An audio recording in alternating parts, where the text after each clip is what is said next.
Abbiamo superato la prova dei 10 giorni della prima apertura, dice il governatore Zaia, che annuncia l'apertura di centri estivi e delle palestre. Resta il nodo dei protocolli di sicurezza, lettera ai prefetti per gli spostamenti con il Friuli. Il governo apre i protocolli di sicurezza su base regionale, siamo nella fase della responsabilità condivisa, affermano i sottosegretari veneti Martella, Baretta e Variati, che illustrano il decreto rilancio in Veneto su tutto il taglio dell'IRAP. Dalle deroghe del comune di Padova per i parrucchieri alle nuove regole per i plateatici a Belluno, le amministrazioni locali studiano soluzioni innovative per rilanciare il commercio. Raptus in autostrada, la Polstrada ferma 32enne operaio edile albanese incensurato che semina il panico in A4, ha speronato gli agenti e provoca 3 incidenti. È scivolato e precipitando è scomparso davanti agli occhi del suo compagno di escursione, così è morto a Sedico Floriano De Cole, 63enne di Follina, grande appassionato di montagna, in azione gli uomini del soccorso alpino. Sono stati momenti durissimi, ho avuto paura di non farcela, così racconta Giacomo Cazzolato, ricoverato in ospedale a Montebelluna, la storia di quei giorni tra la vita e la morte. Pessima la qualità dell'aria secondo i dati forniti da Lega Ambiente, che oggi ha presentato il dossier 2020, il traffico, la spina nel fianco di città come Padova, solo Belluno presenta livelli di PM10 in linea con quanto richiesto dall'OMS.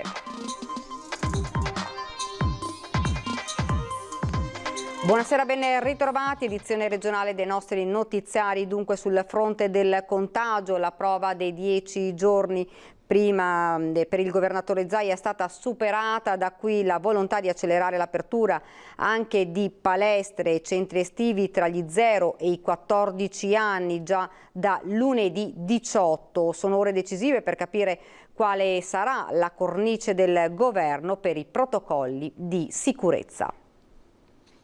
Sono passati 10 giorni e per cui volevo sottolineare questo aspetto, nel senso che se la preoccupazione era quella della reinfezione con l'apertura e quindi con la liberazione, fra virgolette, del 1.200.000 eventi di lunedì 4 maggio, ad oggi non abbiamo contezza e non abbiamo assolutamente nessun segnale di casi di piccoli focolai, microfocolai o quant'altro. La prova di 10 giorni sembra essere stata superata, un particolare non da poco, visto che il tema di queste ore è la riapertura dei negozi in sicurezza a partire da lunedì 18. Il punto è che si conosce il quando, ma non ancora il come. Tavoli tecnici si stanno susseguendo a tutti i livelli, da Roma a Venezia. Dal punto di vista operativo si aspetta un nuovo decreto del governo di tipo generale, cui agganciare i provvedimenti regionali. La Regione in teoria, secondo quanto abbiamo parlato, dovrebbe poter presentare un'ordinanza dopo l'emissione del DPCM e più estensiva rispetto al DPCM, qualora lo creda e voglia farlo la Regione. Insomma, la stessa Regione è in attesa di capire le nuove mosse di Roma. Finora ci sono stati solo impegni. Zaia intanto ribadisce la via veneta. Noi siamo nelle condizioni di anticipare già che noi chiediamo l'apertura di molte attività, tra le quali, vabbè, è inutile che stia qui a ricordarvelo ancora, tutte le attività commerciali, ma immagino, spero che il DPCM già lo preveda. Tutto il tema dei bar e ristoranti, delle parrucchiere, quindi servizi della persona, però noi chiediamo anche che sì, come Veneto chiederemo, e quindi sto parlando del futuro, chiederemo l'apertura dei centri sportivi, delle palestre e delle piscine. In mezzo c'è l'INAIL con i suoi protocolli di sicurezza. Anche qui bisognerà capire quali saranno i margini in capo alla Regione per superare possibili vincoli generali. Quelli che ci sono, ribadisce Zaia, sono impraticabili. Le linee guida dell'INAIL in alcuni contesti, in certi comparti, sono inapplicabili, o meglio si applicano ma non si apre. Il tema della spiaggia è uno di questi, il tema dei ristoranti è un altro tema. Insomma, capite che sono linee guida molto prudenziali, probabilmente corrette per alcuni contesti nei quali non c'è il controllo, diciamo, di quello che sta accadendo, ma non per noi. E nella via veneta alla riapertura ci sono anche le strutture per l'infanzia, i GREST, i centri estivi dagli 0 ai 14 anni. La conferma è arrivata dallo stesso governatore, che sul punto si sta confrontando sempre con il governo. Siccome noi abbiamo già fatto le linee guida, infiliamo tutto nell'ordinanza e vedremo cosa il governo ci risponde. Quindi se passa, noi possiamo dire che la prossima settimana apriamo anche tutti i centri estivi, o meglio diamo la stura per partire con tutte queste iniziative, centri estivi, GREST, scuole paritarie o quello che è. Questa è la nostra operazione, questa ve la posso anticipare. E dal 18 maggio si va verso la riapertura dei confini tra Veneto e Friuli Venezia Giulia, con la possibilità di fare visita ai congiunti per i residenti delle aree di confine. Questa è l'intenzione che Zaia con il collega Fedriga ha comunicato con una nota ai prefetti, e questo sulla base della curva epidemiologica in diminuzione in entrambe le regioni. E sono gli stessi sottosegretari veneti che oggi hanno illustrato il decreto rilancio ad aprire alle regole regionali per andare oltre l'INAIL. Dobbiamo trovare una convergenza, il loro appello. Un'ulteriore fase di confronto, di discussione con le regioni che è in corso in queste ore, per fare in modo che quei protocolli possano anche in chiave regionale essere elaborati e verificati, garantendo le aperture che si è detto, ma garantendo anche la sicurezza e evitando il fatto che ci possano riaccendersi dei focolai. L'apertura del governo sulle aperture, giochi di parole a parte, sta nelle dichiarazioni di Andrea Martella, sottosegretario alla presidenza del Consiglio dei Ministri. I protocolli di sicurezza quindi potranno essere regionalizzati. Questa è la linea dell'esecutivo che spera in una convergenza.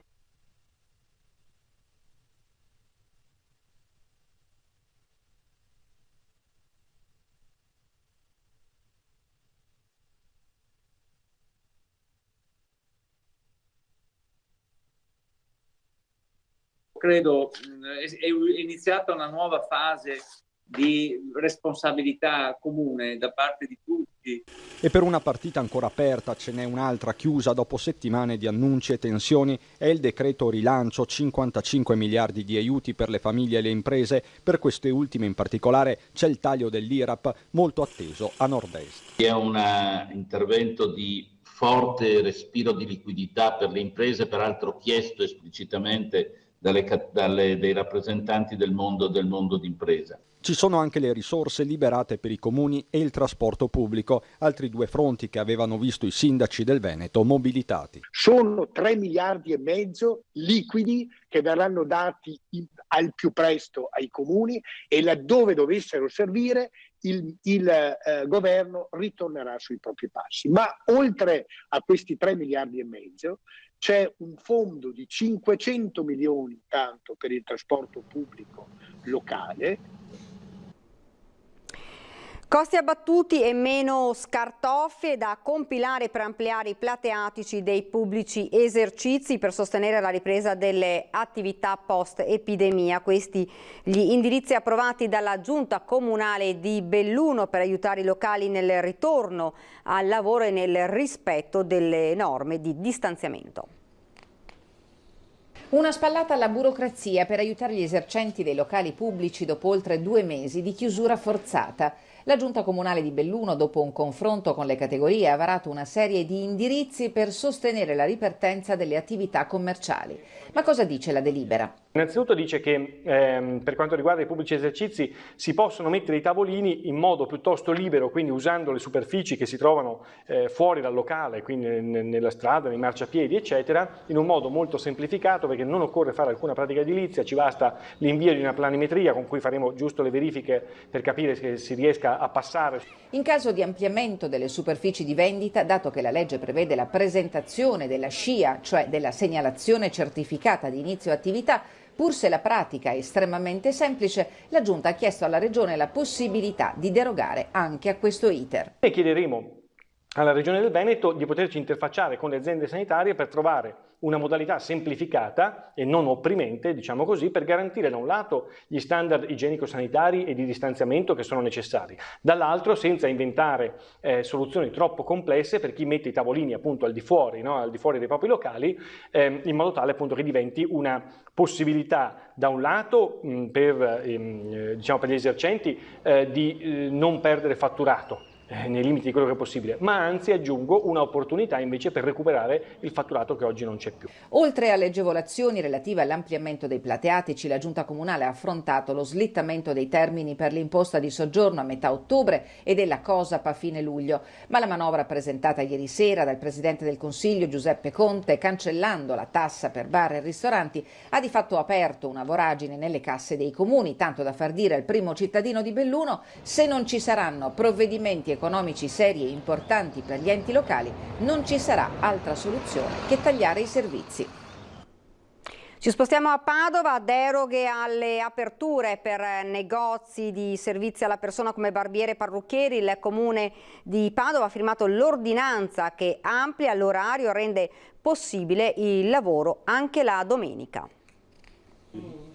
Dal parrucchiere, barbiere o estetista dalle 7 alle 22, domenica compresa.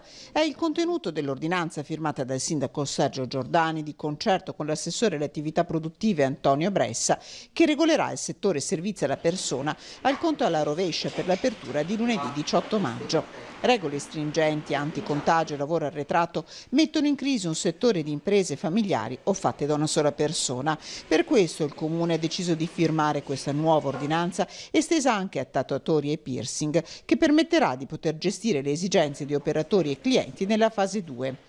Uniche feste con chiusura obbligatoria, Natale e Pasqua. Una possibilità, non un obbligo, ricorda il Comune, che ha pensato con l'ordinanza di offrire un'agevolazione ulteriore a un settore drammaticamente penalizzato in questi mesi. Ed ora a Treviso, nei casi più difficili siamo disponibili a confrontarci con imprenditori e cittadini, così Contarina risponde ai tanti utenti che in questi giorni hanno ricevuto le bollette per i rifiuti che pesano in un momento economicamente difficile come questo. Centralini di Contarina presi d'assalto dagli utenti, commercianti, imprenditori ma anche privati che in questi giorni hanno ricevuto la bolletta per l'asporto rifiuti. Un onere che in un momento economicamente difficile come questo, con molte attività che sono rimaste chiuse per il lockdown e cittadini rimasti senza stipendio, pesa ancora di più. Il direttore generale di Contarina allora fa subito chiarezza. Abbiamo cominciato l'operazione di spedizione prima che partisse questa emergenza coronavirus e quindi è stato continuato, anche perché la società vive ed esegue i servizi su quella che è la bollettazione.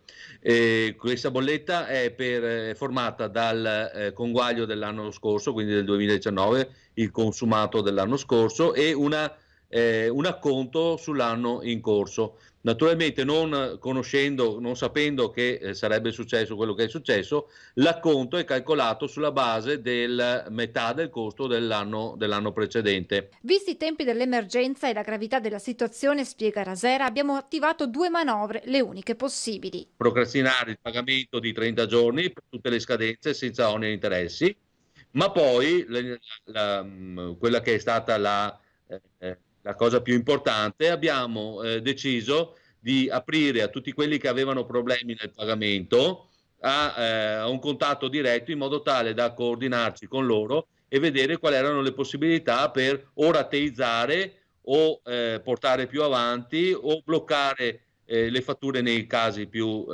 problematici. È necessario, però, continua ancora il direttore, ricevere indicazioni sia dallo Stato che dai comuni che in assemblea approvano la tariffa. Su come applicare quelli che si chiamano sconti, che poi sono riduzioni della tariffa a fronte di una minore produzione, e come applicarli e come coprirli. Teniamo conto che se noi solo eliminiamo la fattura per qualcuno, quella fattura la deve pagare qualcun altro. Se invece c'è un finanziamento che arriva dallo Stato o da altre forme, questa viene completamente ridotta. Siamo alla cronaca, raptus in autostrada. La Polstrada ha fermato un 32enne operaio edile albanese incensurato per aver seminato a bordo del suo furgone bianco il panico lungo l'autostrada A4 da Verona a Venezia. L'uomo ha prima speronato un'auto della stradale e poi nella sua folle corsa ha provocato 3 incidenti, uno dei quali ha coinvolto un'auto guidata da una mamma con a bordo 2 bambini di 8 e 10 anni ricoverati in ospedale ma non grave.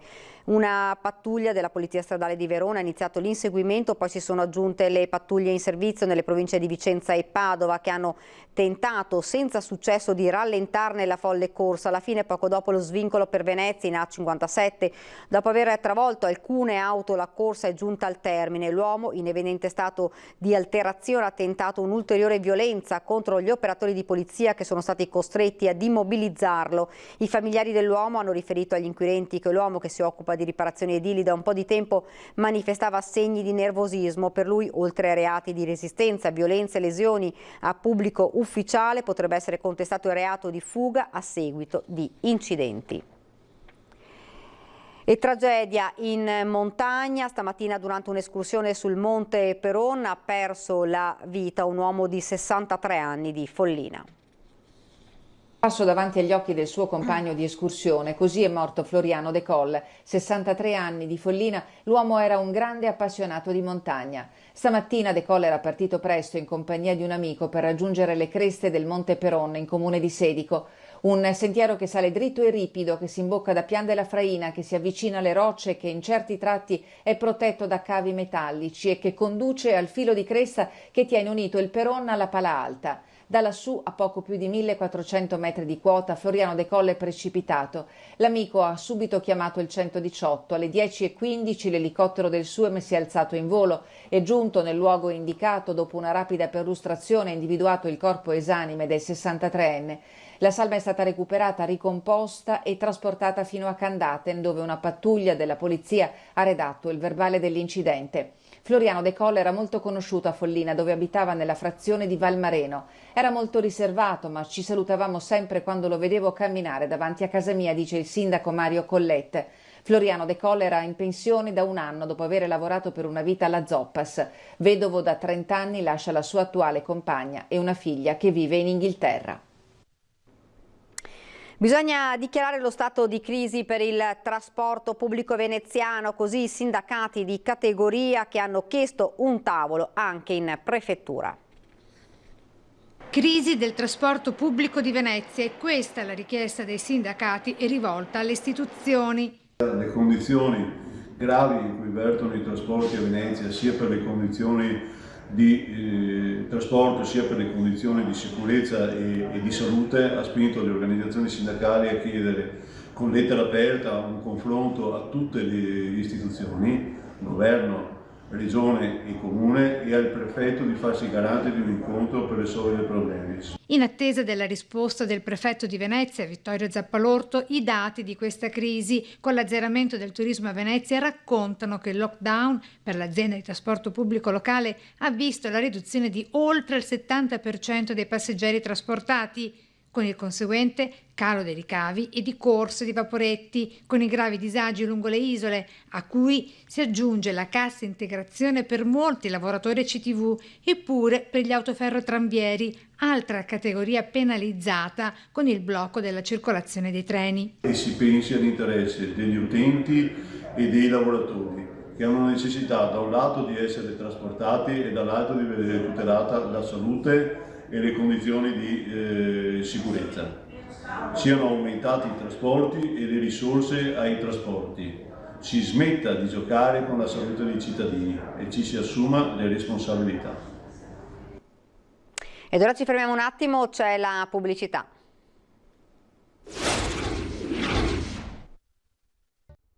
Siamo tornati nuovamente in studio con l'edizione regionale. A breve verranno riaperti a nuovi ingressi anche i centri per anziani, dove sarà anche possibile tornare a far visita ai propri parenti. La riapertura prima nei centri con 0 contagi, il punto dell'assessore Emanuela Lanzarin. È tra i grandi temi della vicina fase 3, la riapertura dei centri per anziani con i nuovi ingressi. Sicuramente un occhio di riguardo ce l'avranno le strutture tra virgolette pulite, quelle che non hanno grosse problematiche all'interno, e poi per quanto riguarda le visite ai familiari.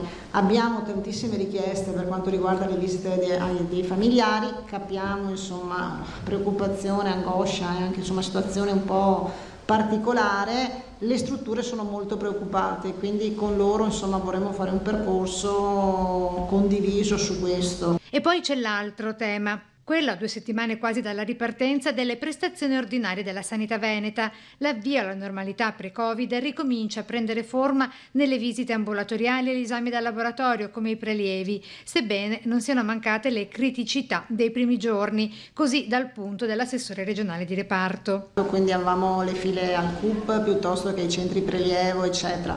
Siamo anche stati, diciamo così, molto permissivi i primi giorni, cercando poi di dare le giuste informazioni. Mi dicono che insomma le situazioni sono abbastanza rientrate, quindi ci sono le prenotazioni tramite prenotazione, telefonate e quant'altro, e dovrebbero avere quasi insomma riposizionato quasi tutte le visite specialistiche, quindi che erano state di fatto sospese, quindi siamo a un buon punto anche con l'aiuto dei medici di medicina che hanno riprogrammato, come sentivate l'altro giorno anche da Crisara, che era qui per la presentazione appunto dei nuovi device legati appunto a nuove metodologie per quanto riguarda la medicina di famiglia, hanno riprogrammato molte visite, la maggior parte, insomma, quindi mi dicono insomma che la situazione stia andando insomma abbastanza bene. Riaprono anche i Covid Hospital, è il caso nel veneziano dell'ospedale di Dolo, dove più di qualcuno temeva non sarebbe tornato a presidio ospedaliero normale, diciamo.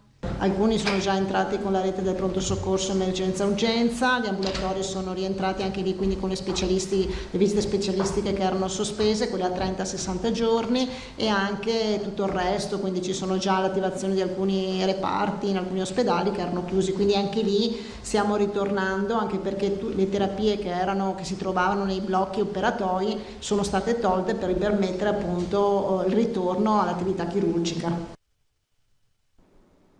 Ed ora la storia di Giacomo Cazzolato di Cairano San Marco, ricoverato in ospedale a Montebelluna il 23 marzo per il Covid-19 e per 8 giorni in rianimazione. Ho avuto paura, dice, di non farcela. Sono stati momenti durissimi, ho avuto paura di non farcela, così racconta Giacomo Cazzolato, ricoverato in ospedale a Montebelluna il 23 marzo. I sintomi sono quelli che tutti conosciamo: febbre alta, tosse e difficoltà a respirare. In pronto soccorso la diagnosi: polmonite bilaterale da coronavirus. A quel punto mi hanno intubato e portato in terapia intensiva. Nella voce e negli occhi di Giacomo ancora l'angoscia di quei giorni interminabili. Ho pensato di non farcela perché sono stato notti senza mai dormire e passavano per la mente tante cose. Siamo persone umane e sappiamo che viviamo adesso, e quando si presenta una brutta esperienza, una brutta malattia così, non sai neanche cosa pensare effettivamente. Poi ha aggiunto: guardi, una brutta malattia che ti riduce in uno straccio. Giacomo, 68 anni, non aveva malattie pregresse, mai preso una pastiglia nemmeno per la pressione, ci racconta, e mai avrebbe pensato di stare tanto male. È stato grazie ai fisioterapisti che, passata la fase difficile, lo hanno messo in piedi. Il suo pensiero a chi era con lui nel reparto Covid e che ancora sta combattendo. Li sento per telefono e cerco di incoraggiarli. Oggi ha avuto la notizia che dopo 51 giorni il tampone è risultato negativo.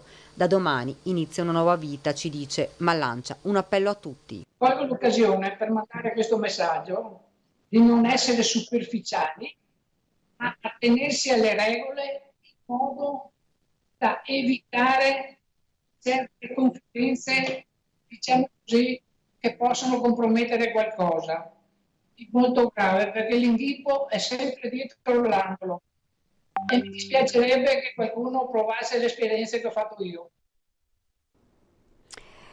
Pessima la qualità dell'aria, secondo i dati forniti da Legambiente, che oggi ha presentato il dossier 2020. Il traffico, la spina nel fianco di città come Padova. Solo Belluno presenta livelli di PM10 in linea con quanto richiesto dall'OMS. Non è bastato il lockdown al Veneto, dove nonostante tutto tira una brutta aria. Dati messi nero su bianco dal dossier Malaria 2020 diffuso da Legambiente. E se è vero che, come dicevo in apertura, il lockdown in qualche modo ha permesso alla qualità dell'aria di avere questi grandi miglioramenti rispetto alle medie di PM10, con questo calo del 20% e del 60% quasi nel mese di marzo, è anche vero che comunque i primi 3 mesi del 2020 sono stati i peggiori primi 3 mesi mesi almeno degli ultimi 5 anni. In testa alla classifica con 51 giorni di sforamento nei primi 3 mesi 2020 Padova e Treviso, ma non vanno bene neppure le altre città, con Vicenza che arriva a 49 e Venezia a 46. 6 città capoluogo su 7, l'unica eccezione è Belluno, superano poi ogni anno il limite dei 20 microgrammi per metro cubo di PM10 che l'OMS stabilisce per la tutela della salute. E in particolare sono l'agricoltura, per quanto riguarda i composti organici volatili e anche l'ammoniaca, e il trasporto su strada per quanto riguarda gli ossidi di azoto, che è importante sottolineare sono anche i gas precursori che hanno il maggiore indice di trasformazione in PM10 in atmosfera, quindi quelli che poi si trasformano maggiormente in PM10. Le città più penalizzate dal traffico sono Padova e Verona. Servono interventi urgenti e strutturali, ribadisce l'associazione, che sul tavolo mette 20 proposte concrete, tra cui la necessità nel periodo autunno-inverno di evitare i roghi all'aperto, befane comprese. E se ce ne fosse stato bisogno, l'urgenza di questi interventi è stata confermata dall'emergenza Covid-19, con l'inquinamento atmosferico che sembra favorire lo sviluppo della malattia. Ed è davvero tutto per questa edizione del nostro telegiornale. Vi lascio alle previsioni del tempo. Grazie davvero per averci seguito e buona serata.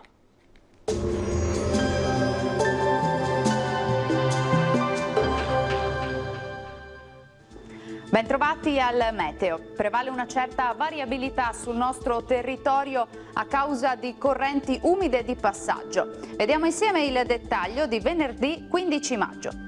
Sul Veneto il tempo risulterà spiccatamente instabile, con cielo nuvoloso e piogge sparse ma frequenti su buona parte della nostra regione, fenomeni invece più intermittenti alternati a schiarite soleggiate vedete sul Rodigino e sul Veronese.